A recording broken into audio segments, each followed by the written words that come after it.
Muito bom dia! Começando mais um Morning Call aqui com vocês no YouTube da Fast Capital. Hoje, bora falar um sextou, porque afinal de contas, última sessão da semana, mas algumas coisas importantes pra gente pontuar no dia de hoje.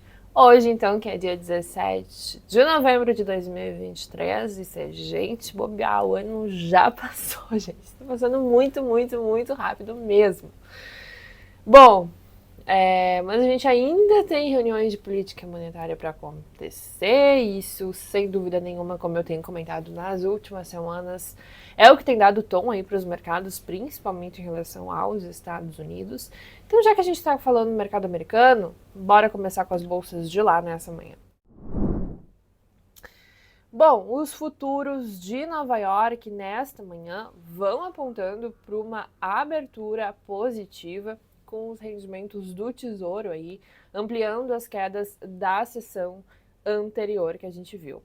Em meio aos dados que cravam o fim do aperto monetário, alguns dados vieram mais fracos do que o esperado, começou tudo lá com o payroll, um pouco mais fraco do que os analistas previam, né, em relação a esse importante relatório de empregos que a gente vê aí saindo uma vez por mês na economia americana. E também o CPI, que acabou saindo, se eu não me engano, no começo dessa semana, e mostrou a inflação dando uma trégua. Então, tudo indica, provavelmente, que a gente vai, sim, ver uma trégua também do Fed, né? Ontem, então, também vieram os pedidos de seguro-desemprego acima do esperado, confirmando aí essa tese que eu acabei de falar. E basicamente agora os investidores estão aguardando os comentários de autoridades do Fed, incluindo o presidente do Fed de Chicago, que é um membro votante da política. Para a gente, né, de fato, ter mais sinais aí sobre a política monetária americana. Bom, Ásia, a gente teve um fechamento majoritariamente positivo nas bolsas pela Ásia, mas acabou aí tendo também um impacto negativo por lá, a desistência da gigante Alibaba, que acabou caindo aí mais de 10%, de dividir e listar em bolsa sua divisão de computação em nuvem. E essa decisão acaba refletindo bastante nas incertezas com a política dos Estados Unidos de restringir as exportações à China de chip avançados e tecnologia para produzi-los.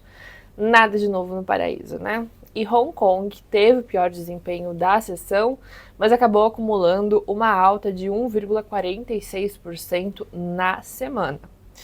Após os indicadores chineses mistos de outubro, o Banco Central da China anuncia no domingo, às 10h15 da noite, a sua decisão sobre as principais taxas de juros de 1 a 5 anos. Super importante, então a gente já vai começar a semana na segunda-feira com informações importantes vindas da China.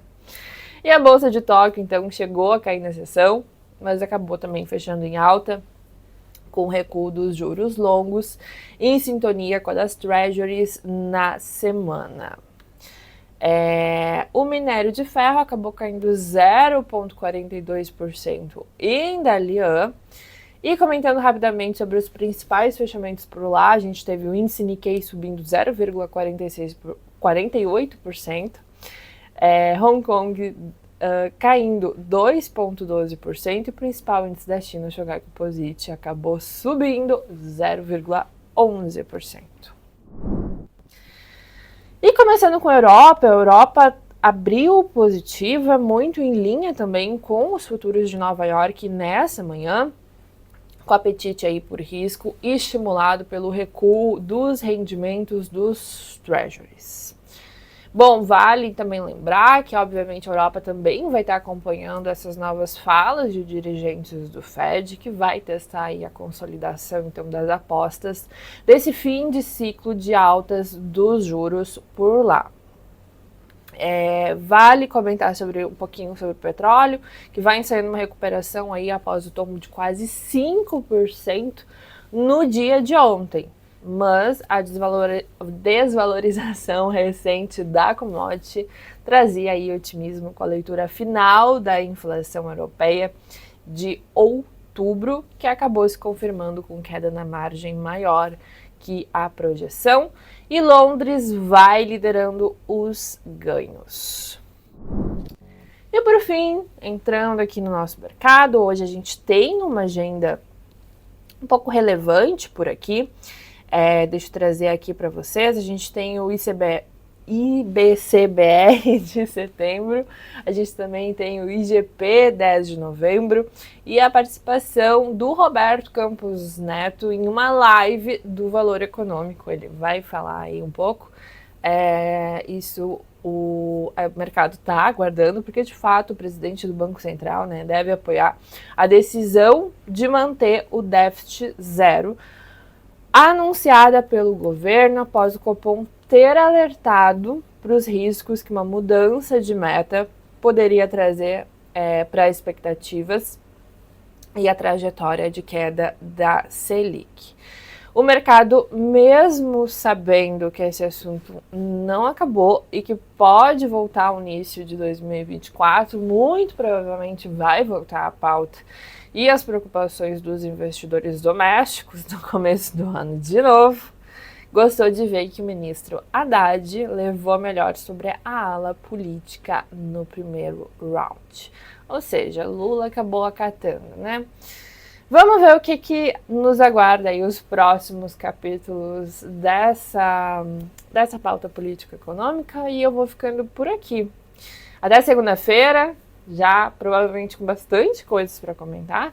E muito obrigada. Deixe seus feedbacks aqui embaixo. Ótimos negócios e um ótimo final de semana para vocês.